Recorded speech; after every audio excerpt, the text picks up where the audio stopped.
এবার বোরাক উপরে ওঠা শুরু করলো, আর এবার যাচ্ছে এই বাইতুল মাকদাস থেকে উপরের দিকে। এটাকে বলা হয় মেরাজ, মানে ঊর্ধ্বে আরোহণ, ঊর্ধ্বগমন। ঠিক আছে। নবী সাল্লাল্লাহু আলাইহি ওয়াসাল্লাম এশার নামাজ পড়েছেন। কিসের নামাজ? এশার নামাজ পড়ে কাবা ঘরের পাশে হাতিম আছে, কাবার হাতিম, হাতিমের উপর তিনি শুয়ে আছেন ডান কাত হয়ে। ডান কাতে শোয়া সুন্নত। ডান কাতে শুয়ে আছেন, তন্দ্রা ভাব, পরিপূর্ণ ঘুম আসে নাই। নবীদের কিন্তু ঘুম নাই। নবীদের ঘুমটাও কিন্তু, নবীদের ঘুমের মধ্যে যা আসে আল্লাহর পক্ষ থেকে সেটা ওহী।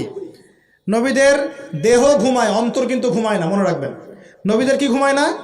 কলব, অন্তর কিন্তু ঘুমায় না, মনে রাখবেন।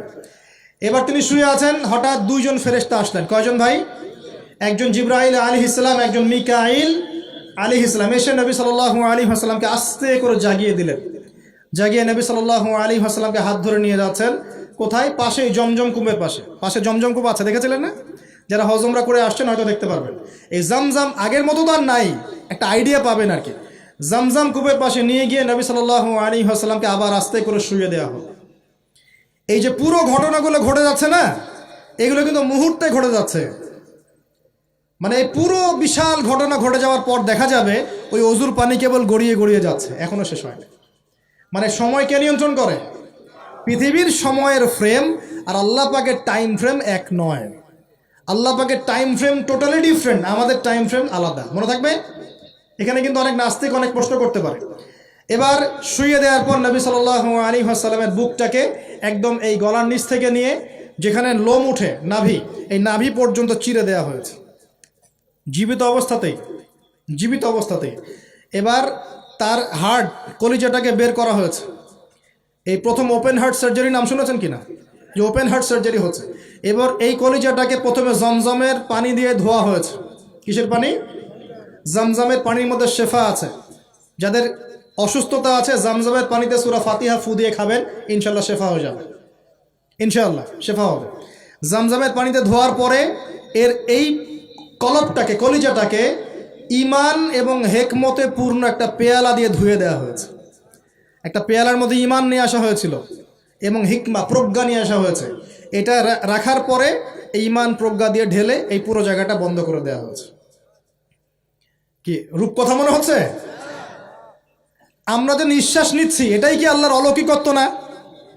এই যে হার্ট আমাদের পাম্প করতেছে, যখন আমরা ছোট বাচ্চা ছিলাম ওই সময় থেকে নিয়ে এখন পর্যন্ত পাম্প করছে, পাম্প করছে। 1 সেকেন্ডের জন্য কি থেমে গিয়েছিল? এটাই তো অলৌকিকত্ব। যে আল্লাহ আমাদেরকে বাঁচায় রাখতে পারেন, সে আল্লাহর পক্ষে এগুলো করা কি অসম্ভব কিছু? আচ্ছা, এবার নবী সাল্লাল্লাহু আলাইহি ওয়াসাল্লামকে একটা বাহনের মধ্যে উঠানো হচ্ছে। বাহনটার নাম বোরাক। কি নাম? বোরাক। এবার বাহনটা হচ্ছে গাধার চেয়ে একটু বড়, খচ্চরের চেয়ে একটু ছোট এবং একটু লম্বা দেহের, সাদা রঙের। কি রঙের? এবার নবীজি এখানে উঠতে যাচ্ছেন, বাহনটা একটু ফাপড় নিল, একটু ভাব দেখালো আর কি। ভাব দেখানো বোঝেন কিনা? ওই যে আপনার গার্লফ্রেন্ড আপনার সাথে যা দেখায় আর কি। আছে তো গার্লফ্রেন্ড, না ভাই? আলহামদুলিল্লাহ। তাহলে স্ত্রী তো দেখায়। স্ত্রী ভাব দেখালে সবর করতে হবে। কি করতে হবে? স্ত্রী ভাব দেখালে সবর করতে হবে, চুপ থাকতে হবে। এগুলো টিপস শেখেন, না হলে পরে সমস্যা হতে পারে। স্ত্রী ভাব দেখাতে পারে, তখন সবর করতে হবে, চুপ থাকতে হবে। পরে দেখবেন ভাব নিজেই আবার ঠান্ডা হয়ে গেছেন চাল। ঠিক আছে? আর নিজে গরম হয়ে গেলে সমস্যা। আপনি গরম হয়ে গেলে পুরো একদম তরকারি পুরো যাবে একেবারে। কথা বুঝতে পারছেন? আল্লাহ বোঝার তৌফিক দান করুন। বোরাকটা ভাব নিচ্ছে আর কি। এখন বোরাককে জিবরাইল আলাইহিস সালাম বলছেন, এই শোনো, তোমাকে সৃষ্টি করার পর থেকে, ভালো করে শোনেন, তোমাকে সৃষ্টি করার পর থেকে মুহাম্মদ সাল্লাল্লাহু আলাইহি ওয়াসাল্লামের চেয়ে শ্রেষ্ঠ কোনো মানুষ তোমার গায়ে পা দেয় নাই।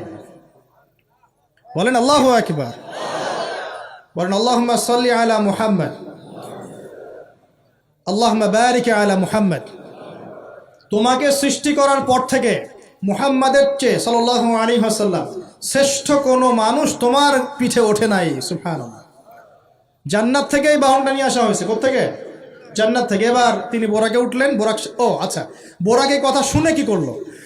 বোরাক এই কথা শুনে ভাব তো চলে গেলই গেল, ও ঘামা শুরু করেছে, ঘামা শুরু করেছে, ঘামতে শুরু করেছে। অনেক সময় হয় না যে বড় কোনো ব্যক্তির সামনে গিয়ে মানে থরথর করে কাঁপা শুরু করেছে, ও ঘামা শুরু করেছে। এবার নবী সাল্লাল্লাহু আলাইহি ওয়াসাল্লাম উঠে বসলেন, বিসমিল্লাহ। এবার চলছে। কোথার দিক, কোন উদ্দেশ্যে চলছে? ওই যে জেরুজালেম, নাম শুনেছেন কি না? এবার ওই দিকে ছুটলো বোরাক। কিভাবে ছুটলো? নবীজি বলছেন সাল্লাল্লাহু আলাইহি ওয়াসাল্লাম, আমাদের চোখের সীমা যতদূর পর্যন্ত যায়, বোরাকের একটা পাই ততদূর পর্যন্ত যাচ্ছে। কখনো সূর্যাস্ত দেখেন নাই? কতদূর পর্যন্ত তাকানো যায়? ওই যে সূর্য ডুবছে অতদূর পর্যন্ত বোরাকের একটা পা চলে যাচ্ছে। নিঃসন্দেহে আলোর বেগের চেয়ে বেশি বেগে যাচ্ছে সে।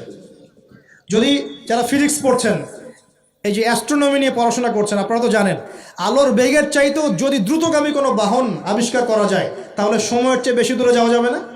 যাওয়া যাবে। বোরাকের গতি নিঃসন্দেহে আলোর গতির চেয়ে বেশি ছিল। এবার নবী সাল্লাল্লাহু আলাইহি ওয়াসাল্লাম বলছেন যে আমরা যখন বাইতুল মাকদাস বা ওই যে বাইতুল মাকদিস, ওই যে মসজিদুল আকসার ওখানে গেলাম, জিবরাইল আলাইহিস সালাম একটা পাথরের মধ্যে ফুটা করলেন, সেই পাথরের মধ্যে ফুটা করে বোরাকটাকে বেঁধে রাখলেন। আর এই পাথরের ফুটার মধ্যেই সমস্ত নবী রসুল, এই পর্যন্ত যত নবী রসুল এসেছেন, ওই ফুটার মধ্যেই তাদের বাহনকে বেঁধে রাখতেন। সুবহানাল্লাহ। এবার নবীজি মসজিদে ঢুকলেন, ঢুকে দেখছেন একজন মানুষ নামাজ আদায় করছেন, একটু লম্বা গড়নের, ছিপছিপে দেহ, তো লম্বা, চুলগুলো কোকড়ানো কানের লতি পর্যন্ত। মনে থাকবে? চুলগুলো কোকড়ানো কি পর্যন্ত? তোমাদের মতো ছেলা নয় ডান বাম, কানের লতি পর্যন্ত চুল, ছিপছিপে দেহ, লম্বা, শানুয়া গোত্রের মতো। নবীজি বলছেন অনেকটা শানুয়া গোত্রের মানুষের মতো। শানুয়া গোত্র কারা একটু দেখে নিবা অনলাইনে। এখন নবী সাল্লাল্লাহু আলাইহি ওয়াসাল্লাম জিজ্ঞাসা করছেন উনি কে? জিবরাইল আলাইহিস সালাম বলছেন উনি হচ্ছেন নবী মূসা আলাইহিস সালাম। আল্লাহ বা কিভাবে এটা করলেন আল্লাহ ভালো জানেন, এটা আমরা ব্যাখ্যা করতে পারবো না। নবী মূসা আলাইহিস সালাম নামাজ পড়ছেন, আরেকজনকে দেখলেন তার গড়ন কিছুটা মাঝারি ধরনের, চুলগুলো হচ্ছে সিল্কি মানে স্ট্রেট চুল, লম্বা এবং সোনালি রঙের। কি রঙের? সোনালি। এবং গায়ের কালারটা হচ্ছে সাদা এবং লালের মিশ্রণে গঠিত। নবীজি জিজ্ঞাসা করলেন উনি কে? তাকে বলা হচ্ছে উনি হচ্ছেন নবী ঈসা আলাইহিস সালাম। এবার নবী সাল্লাল্লাহু আলাইহি ওয়াসাল্লাম সমস্ত আম্বিয়া কেরামের সামনে চলে গেলেন এবং সমস্ত নবীদেরকে নিয়ে 2 রাকাত নামাজ পড়লেন। সুবহানাল্লাহ। নবীদের ইমাম কে? আমাদের নবী কাদের ইমাম? নবীদের ইমাম। আর সেই নবীর সুন্নত পালন করতে আমাদের এত কষ্ট হয় না ভাই? লজ্জা লাগে? দাঁড়িয়ে রাখলে লজ্জা লাগে না? টাকনুর উপর কাপড় তুলে লজ্জা লাগে? আস্তাগফিরুল্লাহ, আল্লাহ আমাদেরকে মাফ করুক। আমরা সর্বশ্রেষ্ঠ মানুষের উম্মত, সর্বশ্রেষ্ঠ নবীর উম্মত। আল্লাহ পাক আমাদেরকে যোগ্য উম্মত হওয়ার তৌফিক দান করুন। নবীজি নামাজ পড়লেন, নামাজ শেষ। আরেকটা কথা, আরেকজনকে নবীজি দেখলেন, তার অবয়ব সম্পর্কে তিনি বলছেন দেখতে হুবাহু আমার মতোই। নবীজি বলছেন দেখতে হুবাহু আমার মতোই। জিজ্ঞাসা করলেন তিনি কে? জিবরাইল আলাইহিস সালাম বলছেন তিনি হচ্ছেন নবীগণের পিতা ইব্রাহিম আলাইহিস সালাম। ইব্রাহিম আলাইহিস সালামের দেহের গঠন, চেহারা একদম আমাদের নবীর মতো ছিল। সুবহানাল্লাহ। হয়তোবা এই কারণেই, হয়তোবা আল্লাহ ভালো জানেন, আমরা কিন্তু দরুদে কার নাম পড়ি? নবীর নামের সাথে ইব্রাহিম আলাইহিস সালামের নাম পড়ি এবং তার জীবনীর সাথে আমাদের নবীর জীবনী কিন্তু হুবহু মিল আছে। আমাদের নবীজিকে হিজরত করতে হয়েছে, ইব্রাহিম আলাইহিস সালামকে করতে হয়েছে। ইব্রাহিম আলাইহিস সালামকে আগুনের পরীক্ষা দেওয়া লাগছে, আমাদের নবীকে বদরে উহুদে পরীক্ষা দেওয়া লাগছে। লাগে নাই? আমাদের নবীকে পাশে ছিলেন স্ত্রী খাদিজা রাদিয়াল্লাহু আনহা, ইব্রাহিম আলাইহিস সালামের পাশে ছিলেন স্ত্রী সারা এবং হাজরা আলাইহিম আসসালাম। মানে টোটালি মিল পাবেন আপনি দেখবেন টোটালি মিল আছে। ওইদিকে যাচ্ছি না আমি। এবার নামাজ শেষে নবী সাল্লাল্লাহু আলাইহি ওয়াসাল্লাম আবার বোরাকে উঠলেন। এবার বোরাক উপরে ওঠা শুরু করলো। এই পর্যন্ত যেটা এসেছে এটা হচ্ছে মক্কা থেকে জেরুজালেম পর্যন্ত। এটাকে বলা হয় ইসরা। এটাকে কি বলা হয়? ইসরা মানে নাইট জার্নি, মানে রাত্রেবেলা নৈশ ভ্রমণ। আর এবার যাচ্ছে এই বাইতুল মাকদাস থেকে উপরের দিকে, এটাকে বলা হয় মেরাজ, মানে ঊর্ধ্বে আরোহণ, ঊর্ধ্বগমন। ঠিক আছে? এবার প্রথম আকাশে যখন পৌঁছালেন, প্রথম আকাশের দরজা আছে, কে আছে? আর প্রথম আকাশ মানে আমরা যে তারা দেখি এগুলো কিন্তু প্রথম আকাশে। ঠিক আছে? প্রথম আকাশ মানে প্রথম মহাকাশ।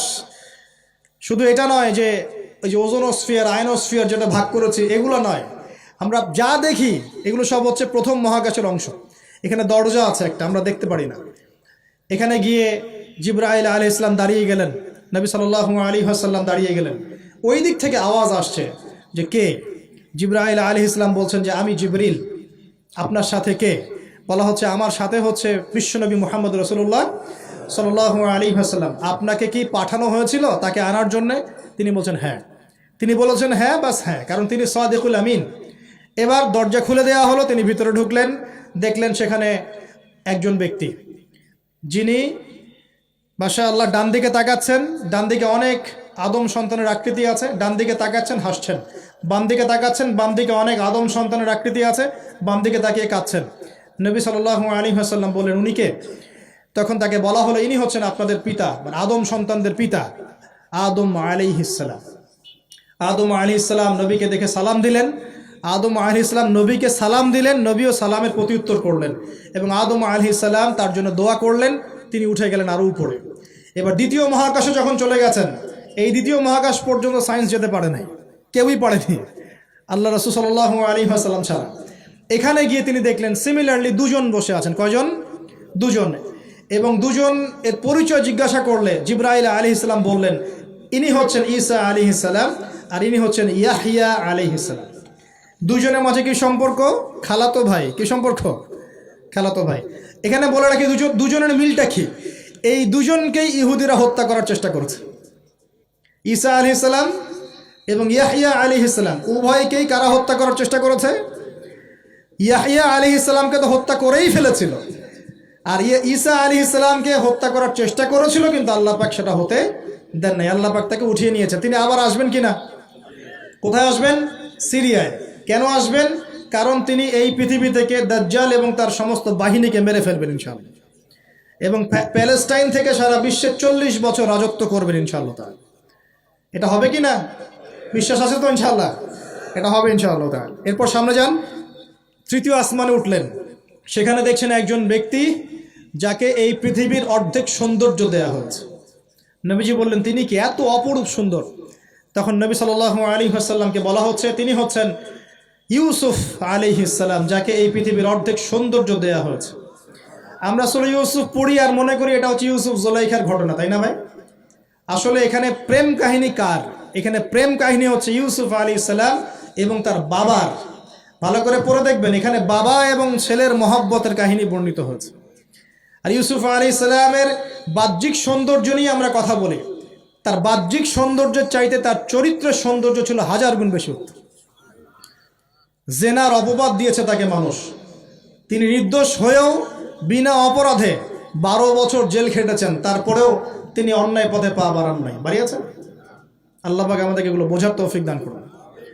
আরও উপরে উঠলেন, চতুর্থ আসমানে উঠে দেখছেন এখানে আরেকজন একইভাবে আছেন, তার নাম হচ্ছে কি বলেন? ইদ্রিস আলাইহিস সালাম। কি নাম? ইদ্রিস আলাইহিস সালাম। তিনি চতুর্থ আসমানে অপেক্ষা করেন। একইভাবে সবার সাথে কথাবার্তা হলো, সালাম বিনিময় করা হলো, মোবারকের দোয়া করলেন, তিনি আবার উঠে গেলেন। পঞ্চম আসমানে উঠে তিনি দেখছেন ওই ইচ্ছে নবী মুসা আলাইহিস সালাম। কোন নবী? নবী মুসা আলাইহিস সালাম। সবাই সালাম দিচ্ছেন, একইভাবে কথাবার্তা হচ্ছে। ষষ্ঠ আসমানে উঠে দেখছেন হারুন আলাইহিস সালাম, মুসা আলাইহিস সালামের ভাই, মনে আছে? হারুন আলাইহিস সালাম, যিনি ফেরাউনের কাছে দাওয়াত নিয়ে গিয়েছিলেন, মুসা আলাইহিস সালামের সাথে ছিলেন। সপ্তম আসমানে উঠে তিনি দেখছেন একজন ব্যক্তি যার চেহারা একদম, ছোট ছোট বাচ্চারা যারা মারা যায়, আল্লাহ রাব্বুল আলামিন তাদের রূহটাকে ওখানে রেখেছেন। তারা ওখানে খেলছে, যখনই ওদের পিতামাতার কথা মনে হয় দৌড় দিয়ে আসে ইব্রাহিম আলাইহিস সালামের কাছে। মনে রাখবেন, বাচ্চাদের সাথে কেন ইব্রাহিম আলাইহিস সালামকে রাখা হলো, এখানে একটা ব্যাখ্যা হতে পারে, আল্লাহু আ'লাম। শিশুদের সাথে থাকতে হলে শিশুর মতো মন থাকতে হয়। বাচ্চাদের সাথে কারা ভালোভাবে মিশতে পারে জানেন? যাদের মনটা বাচ্চাদের মতো, শিশুর মতো সরল হতে হয়। শিশুর মতো হতে হয়, সরল। যাদের মন শিশুর মতো সরল, এদের মনের মধ্যে কিন্তু হিংসা, বিদ্বেষ, রিয়া, অহংকার এগুলো থাকবে না। ইব্রাহিম আলাইহিস সালামকে ওই শিশু কুরবানির পরীক্ষায় ফেলতে হয়েছিল না? আল্লাহ রাব্বুল আলামিন দেখেন তাকে বাচ্চাদের সাথে রেখে দিয়েছেন। বাচ্চারা ওখানে খেলাধুলা করে, যখনই ওদের বাবার কথা মনে হয়, মায়ের কথা মনে হয়, দৌড় দিয়ে ইব্রাহিম আলাইহিস সালামের কাছে চলে আসে। তিনি আদর করে দেন, আবার চলে যায়। কি চমৎকার দৃশ্য! তিনি হেলান দিয়ে আছেন বাইতুল মামুরে, সালাম করলেন। সালাম করে নবীজিকে বললেন, হে নবী, আপনার উম্মতকে জানিয়ে দিয়েন, আমি আপনাদেরকে সেটা জানিয়ে দিচ্ছি। হে নবী, আপনার উম্মতকে জানিয়ে দিয়েন যে জান্নাত হচ্ছে একটা উর্বর জায়গা, জান্নাতের পানি হচ্ছে মিষ্টি, জান্নাতের মাটি খুব উর্বর, জান্নাতের অনেক জায়গা ফাঁকা পড়ে আছে। আপনার উম্মতকে জানিয়ে দিন এই ফাঁকা জায়গাগুলোতে তারা যদি গাছ লাগাতে চায় তাহলে যেন পড়ে সুবহানাল্লাহ, আলহামদুলিল্লাহ, ওয়ালা ইলাহা ইল্লাল্লাহ, আল্লাহু আকবার, ওয়ালা হাওলা ওয়ালা কুওয়াতা ইল্লা বিল্লাহ। এই মেসেজটা কে দিয়েছেন? ইব্রাহিম আলাইহিস সালাম। এই যে বাইতুল মামুরে হেলান দিয়ে আছেন, এটা কি? নবীজি বলছেন এটা হচ্ছে ফেরেশতাদের ইবাদত করার জায়গা। কাবা ঘর আছে না আমাদের? এই কাবা ঘরের ঠিক সোজা উপরে বাইতুল মামুর আছে, সপ্তম আসমানের ওখানে। ফেরেশতারা কিভাবে ইবাদত করেন শোনেন। নবীজি বলছেন এই বাইতুল মামুরে প্রতি মুহূর্তে 70,000 ফেরেশতা তাওয়াফ করছে। সুবহানাল্লাহ। ঠিক যেমন এখানে তাওয়াফ হচ্ছে 24 ঘন্টা, তাওয়াফ কি থেমে থাকে? তাওয়াফ থামে না। ঠিক ওইভাবে বাইতুল মামুরে তাওয়াফ থেমে থাকছে না।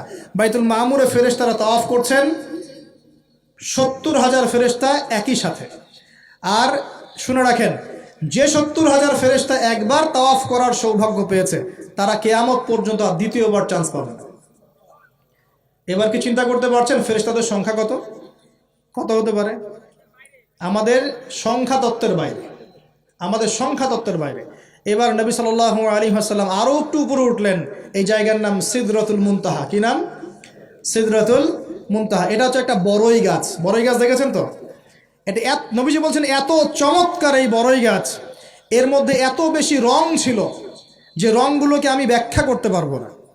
এর পাতাগুলো ছিল হাতির কানের মতো এবং এর ফলগুলো ছিল মটকার মতো বড় বড় এক একটা, এবং এর মধ্যে প্রজাপতি বসেছিল।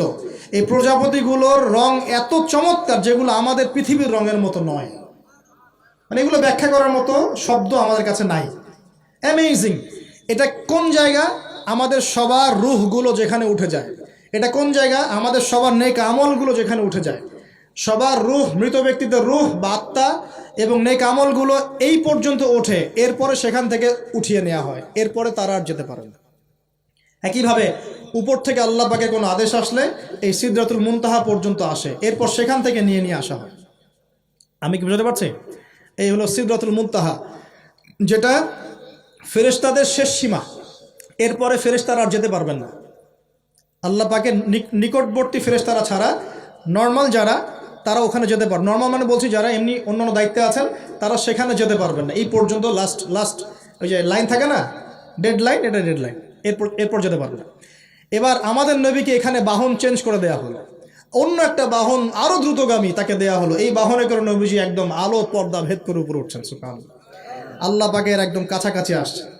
কাছাকাছি আসার পর তিনি বলছেন, আমি তখন শুনতে পেলাম যে আল্লাহ পাকের নিকটস্থ ফেরেশতা যারা আল্লাহর আদেশ লিখে রাখেন, তারা কলম দিয়ে লিখছে আল্লাহর আদেশ। এই কলমের লিখার খসখস শব্দ আমি শুনতে পেলাম। সুবহানাল্লাহ, আল্লাহু আকবার।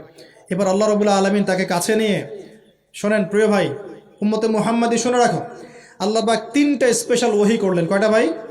3টা। অন্যান্য অনেক কথা তো হয়েছে, সেগুলো তো আমরা হাদিসের মধ্যে আমরা ডিটেলস বলতে পারছি না, সময় শর্ট। 3টে স্পেশাল ওহী আল্লাহ রাব্বুল আলামিন করেছেন। তার প্রথমটা হচ্ছে নবী সাল্লাল্লাহু আলাইহি ওয়াসাল্লামকে এই জায়গায় 50 ওয়াক্ত নামাজ হাদিয়া গিফট দেওয়া হলো। কত ওয়াক্ত? এবার নবীজি 50 ওয়াক্ত নিয়ে চলে আসছেন। আর পরের দুটা পরে বলছি। 50 ওয়াক্ত নিয়ে চলে আসছেন। আসার সময় এই যে 6ষ্ঠ আসমানে, 5ম আসমানে কার সাথে দেখা? মুসা। কে আমাকে করছে? মুসা আলাইহিস সালাম। তিনি বলছেন, আল্লাহ পাক কি দিয়েছেন আপনাকে হাদিয়া? নবী সাল্লাল্লাহু আলাইহি ওয়াসাল্লাম বলছেন 50 ওয়াক্ত নামাজ। কত ওয়াক্ত? 50 ওয়াক্ত। নবী এবার মুসা আলাইহিস সালাম বলছেন, আমার উম্মতকে 2 ওয়াক্ত নামাজ দেওয়া হয়েছে, সেটাই আমার উম্মত আদায় করতে পারে নাই। 50 ওয়াক্ত নামাজ আপনার উম্মত পারবে না, আপনি কমাই নিয়ে আসেন, যান। তিনি আবার গেলেন 50 থেকে 45, আবার 45 থেকে 40, 40 থেকে 35, 35 থেকে 30, এই করতে করতে করতে করতে 5 ওয়াক্ত যখন আসলো, তখনও নবীজিকে বলা হচ্ছে আপনি আরও কমাই নিয়ে আসেন। নবীজি বলছেন, আমার যেতে লজ্জা লাগছে, আল্লাহ পাক আমাকে এত বেশি কমিয়ে দিলেন, আরও কমাতে চাইতে আমার লজ্জা লাগছে। দেখেন, মুসা আলাইহিস সালাম বলেছিলেন আমার উম্মতকে 2 ওয়াক্ত নামাজ দেওয়া হয়েছিল, আদায় করতে পারে নাই। উম্মতে মুহাম্মাদের মধ্যে এমন মানুষ নাই 2 ওয়াক্ত 1 ওয়াক্ত নামাজও পড়তে পারে না। নবীদের এটা হিকমা, দূরদর্শিতা।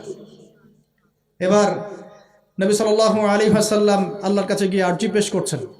আল্লাহ রাব্বুল আলামিন বলছেন, 5 ওয়াক্ত নামাজ আমি দিলাম, কিন্তু 5 ওয়াক্ত যদি তোমার উম্মত আদায় করে 50 ওয়াক্তের নেকি দেওয়া হবে ইনশাআল্লাহ। আরেকটা বেনিফিট তোমার উম্মতের যে কোনো ব্যক্তি যে আমলই করুক না কেন 10 গুণ বাড়ায় নেকি দেওয়া হবে ইনশাআল্লাহ। কিন্তু তোমার উম্মতের কোনো ব্যক্তি যদি গুনাহ করে তাহলে গুনাহকে 10 গুণ বাড়ায় দিব না ইনশাআল্লাহ। গুনাহ একটাই থাকবে। গুনাহ কি হবে? একটাই থাকবে। আর নেকির কাজ করলে 10 গুণ বাড়ায় দেওয়া হবে। 1 টাকা দান করছেন 10 টাকার নেকি হবে। 1 রাকাত নামাজ পড়ছেন 10 টাকাতে নেকি হবে। একটা সেজদা করছেন 10টা সেজদার নেকি হবে ইনশাআল্লাহ। কথা বুঝতে পারছেন? এটা হলো একটা গিফট বা হাদিয়া। সেকেন্ড গিফটটা হচ্ছে আল্লাহ রাব্বুল আলামিন নবী সাল্লাল্লাহু আলাইহি ওয়াসাল্লামকে সূরা বাকারার শেষের 2টা বা 3টা আয়াত ওহী করলেন। কয়টা ভাই? শেষের 2টা বা 3টা। লিল্লাহি মা ফিস সামাওয়াতি এখান থেকে ফানসুরনা আলাল কওমিল কাফিরিন পর্যন্ত। এই আয়াতগুলোর ফজিলত সম্পর্কে এসেছে যে রাতের বেলা কেউ যদি এই আয়াতগুলো পড়ে ঘুমায়, সূরা বাকারার শেষের 2টা বা 3টা পড়ে ঘুমায়, সারা রাত তাহাজ্জুদের নেকি পাবে ইনশাআল্লাহ। এবং দৃশ্য অদৃশ্যের কোনো ক্ষতি, তার কোনো অনিষ্ট সাধন করতে পারবে না ইনশাআল্লাহ। এই যে সমস্যা হয় ঘুমের মধ্যে, জিনের সমস্যা, জাদুর সমস্যা, বদনজর ইত্যাদি, কোনো রকম প্রবলেম তাকে ফেস করতে হবে না ইনশাআল্লাহ। সূরা বাকারার শেষের কয় আয়াত? কমপক্ষে 2 আয়াত, যদি পারেন 3টা আয়াত পড়বেন। 2টা হাদিয়া হলো। 3 নম্বর হাদিয়াটা আরও বড়। 3 নম্বর হাদিয়া হচ্ছে নবী সাল্লাল্লাহু আলাইহি ওয়াসাল্লামকে আল্লাহ পাক বললেন, তোমার উম্মতের, একটু গৌর করে শোনেন, তোমার উম্মতের যে কোনো ব্যক্তি যত পাপই করুক না কেন, যদি আমার সাথে শিরকের পাপ না করে, শিরকের পাপ ছাড়া আমার সাথে সাক্ষাৎ করে, আসমান জমিন সমানও যদি পাপ করে, আমি আল্লাহ তার সামনে আসমান জমিন সমান ক্ষমা নিয়ে হাজির হব ইনশাআল্লাহ। এই উম্মতের যে কোনো ব্যক্তি খালি লা ইলাহা ইল্লাল্লাহ মুখ দিয়ে পড়েছে, ইসলামের সামনে আত্মসমর্পণ করেছে এবং শিরক মুক্ত আমল করেছে, বেদাত মুক্ত আমল করেছে, ঠিক আছে, তার যত বড় বড় পাপই থাকুক না কেন, ইনশাআল্লাহ আল্লাহ পাক কোনো না কোনো ওসিলায় সেই পাপ মাফ করে দেবেন ইনশাআল্লাহ। এটা একদম লিখিত হয়ে গেছে। জান্নাতীদের 120 কাতার হবে। এই 120 কাতার মানুষের মধ্যে 80 কাতার হবে উম্মতে মুহাম্মাদের মধ্যে। আমরা কি শিরক মুক্ত আমল করতে পারবো না ভাই? সাহাবীরা অবাক হয়ে বলছেন, যদি সে চুরি করে, যদি সে জেনা করে, নবীজি বলছেন যদি সে চুরিও করে, যদি সে জেনাও করে, তবুও তাওহীদ ঠিক থাকলে জান্নাতে চলে যাবে। এখন কি তাওহীদ ঠিক করে চুরি করা শুরু করব? তাওহীদ ঠিক করে কি জেনা করা শুরু করব? এখানে আল্লাহ পাকের তাওহীদের গুরুত্ব বোঝানো হয়েছে। আর যে ব্যক্তি প্রকৃত তাওহীদে থাকবে সে কি জেনা করতে পারবে? আল্লাহ পাক আমাদের সবাইকে 3টা হাদিয়া গ্রহণ করার তৌফিক দান করুন। নবীজি এখানে বলেছেন, আমি জাহান্নামে দেখেছি বেশিরভাগ অধিবাসী নারী জাতি। আমাদের বোনদেরকে রিকোয়েস্ট করব, সতর্ক হয়ে যান, আল্লাহর ওয়াস্তে সতর্ক হয়ে যান। কেন? শোনেন, কেন নবীজি বললেন, এই পয়েন্টটা একটু ভালো করে বোঝেন। কেন নবীজি এই উম্মতের মধ্যে বেশিরভাগ মেয়েকে জাহান্নামী বললেন? আপনি একটু চিন্তা করেন তো, এই উম্মতের মধ্যে কি এমন হয়েছে, এই উম্মতের মেয়েদের সাথে কি এমন হয়েছে যার ফলে মেয়েদেরকে আর ঘরে রাখা যায় না, সব বাইরে চলে আসতেছে? কি হয়েছে এই উম্মতের মেয়েদের সাথে? এই প্রবলেম তো আগে 200-500 বছর আগে ছিল না। 500 বছর আগে আপনি কি কোনো মেয়েকে দেখেছেন আমাদের মেয়েদের মতো বেপর্দায় সারা রাস্তাঘাট, গ্রামগঞ্জ, একদম অফিস আদালত বাজার ঘাট সব ঘুরে বেড়াচ্ছে? দেখেছেন 500 বছর আগে, 300 বছর আগে, 200 বছর আগে? লাস্ট সমসাময়িক সময়ে কি এমন হলো যে মেয়েদেরকে আর ঘরে রাখা যায় না? আমি একটা শব্দ বলে দিই, বাসায় গিয়ে রিসার্চ করবেন, সব বলে দিব না। লাস্ট 100-200-300 বছরে একটা মুভমেন্ট, একটা আদর্শ ছড়িয়ে পড়েছে বিশ্বের বুকে, তার নাম হলো ফেমিনিস্ট রেভলিউশন। মনে থাকবে, ফেমিনিস্ট রেভলিউশন। এটা নিয়ে ঘাটাঘাটি করেন, বুঝতে পারবেন কেন জাহান্নামের বেশিরভাগ অধিবাসী জাহান্নামে যাবে, নারীরা কেন জাহান্নামে যাবে বেশি বেশি। এই মুভমেন্টটা নিয়ে পড়াশোনা করলেই বুঝতে পারবেন। আল্লাহ পাক আমাদেরকে বোঝার তৌফিক দান করুন, অন্তরের চোখ খোলার তৌফিক দান করুন। নবীজি আরও বলছেন, আমি জাহান্নামে গেলাম, জাহান্নাম আমাকে দেখানো হলো এবং সেখানে আমি একজন ফেরেশতাকে দেখলাম। কি দেখলাম? এই ফেরেশতা আমাকে দেখে হাসে নাই। সবাই মনোযোগ দেন, মেরাজের রাতের সবাই নবী সাল্লাল্লাহু আলাইহি ওয়াসাল্লামের সাথে হাসি মুখে সাক্ষাৎ করেছেন, এই ফেরেশতা বাদ দিয়ে। নবীজি বললেন জিবরাইল আলাইহিস সালামকে, সে এত গম্ভীর কেন, তার চেহারায় হাসি নাই কেন? জিবরাইল আলাইহিস সালাম বলছেন, যখন থেকে আল্লাহ পাক তাকে জাহান্নামের দায়িত্ব দিয়েছেন, যেদিন থেকে আল্লাহ পাক এই ফেরেশতাকে জাহান্নামের দায়িত্ব দিয়েছেন, ওই দিন থেকে তার চেহারার হাসি চলে গেছে। আর কিছু বলতে হবে? কেন হাসি চলে গেল? খুশিতে? জাহান্নামে আল্লাহ পাকের আযাব এবং এই আযাবের দায়িত্ব পালন করতে গিয়ে তার চেহারা থেকে হাসি চলে গেছে। নাউযুবিল্লাহ। নবীজি জানালেন তার নাম হচ্ছে মালিক। কি নাম? মালিক। আমরা দোয়া করি আমরা যেন তার সাক্ষাৎ না পাই, আমরা দোয়া করি আমরা যেন তার সাক্ষাৎ না পাই, আমিন। এবার নবী সাল্লাল্লাহু আলাইহি ওয়াসাল্লাম আসছেন, আসার সময় সুঘ্রাণ পাচ্ছেন, সুঘ্রাণ। ও একটা কথা বলি নাই, জান্নাতে তিনি যখন দেখলেন, সেখানে দেখলেন যে এখানে বেশিরভাগ অধিবাসী হচ্ছে এই উম্মতের গরিব মানুষরা। এই উম্মতে কারা? গরিব মানুষ, টাকা পয়সা কম, এত হিসাব কিতাব নাই, 5 ওয়াক্ত নামাজ পড়ে, রোজা রাখে, সাধ্যমতো দান সদকা করে, সত্য কথা বলে, জান্নাতে চলে যাবে ইনশাআল্লাহ। গরিবদের 500 বছর আগে। কত বছর আগে? তার মানে এই উম্মতের যদি কেউ গরিব হয়ে থাকি আমরা, কষ্টের কিছু আছে? ইনশাল্লাহ কষ্টের কিছু নাই। তারপর নবীজি আসছেন, তিনি বলছেন যে আমি একটা মিষ্টি জান্নাতি সুঘ্রাণ পেলাম। আমি জিজ্ঞাসা করলাম এটা কোত্থেকে আসছে? তখন জিবরাইল আলাইহিস সালাম বললেন এই ঘ্রাণ আসছে ফেরাউনের মেয়ের চুল আঁচড়ে দিত একজন দাসী। হঠাৎ একদিন চিরুনি পড়ে গেল হাত থেকে, সে বিসমিল্লাহ বলে চিরুনি উঠিয়েছে, আর দাসী শুনে নিয়েছে বিসমিল্লাহ মানে, বিসমিল্লাহ মানে কি? আল্লাহর নামে মানে কি? তোমার কি ফেরাউন আমার বাবা ছাড়া আরো কোনো ইলাহা আছে নাকি? তখন সেই মহিলা বলেছিল হ্যাঁ, আমি এক আল্লাহর ইবাদত করি। ফেরাউনেরও রব হচ্ছে আমার আল্লাহ। এই অপরাধে তাকে ফেরাউন বড় আগুনের কুণ্ডলি খুঁড়ে তাকে ওখানে নামিয়ে দিয়েছিল, এবং তার 3টা কি 4টা বাচ্চা ছিল। এই সব বাচ্চাগুলোকে তার চোখের সামনে পুড়িয়ে মেরেছে। শেষে একটা বাচ্চা ছিল কোলের বাচ্চা, এই বাচ্চাকে নিয়ে সে লাফ দিবে, তাকে বাধ্য করা হচ্ছে। সে তো নিজে মরতে রাজি, কিন্তু বাচ্চাটা মায়া লাগবে না, সে বাচ্চাকে নিয়ে লাফ দিতে চাচ্ছে না।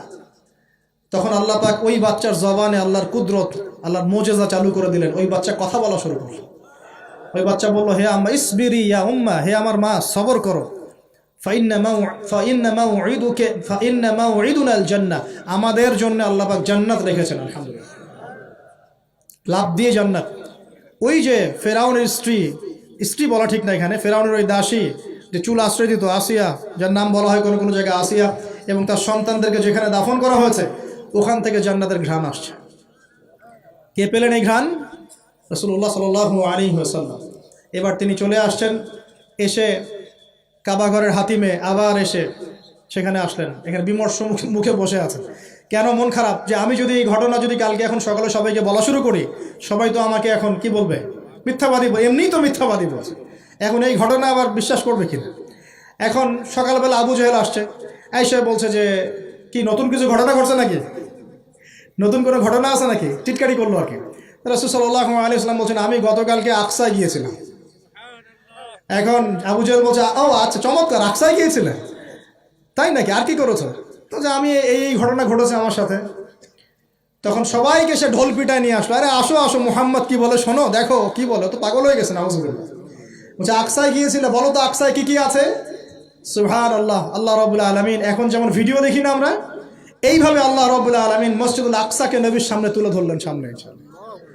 এবং নবী সাল্লাল্লাহু আলাইহি ওয়াসাল্লাম দেখে দেখে বলছেন আকসায় কয়টা দরজা আছে, কয়টা জানলা আছে, পূর্ব দিকে কি আছে, পশ্চিম দিকে কি আছে, সিঁড়ি কয়টা, সব বলে দিলেন মাশাআল্লাহ। এরপর আবু বকর সিদ্দিকের সামনে একজন কাফের গিয়ে বলছে জানো মুহাম্মদ কি বলেছে? মুহাম্মদ এই কথা বলেছে। আবু বকর সিদ্দিক তখন বলছেন যে আমি তো এর চাইতেও কঠিন কথা বিশ্বাস করি।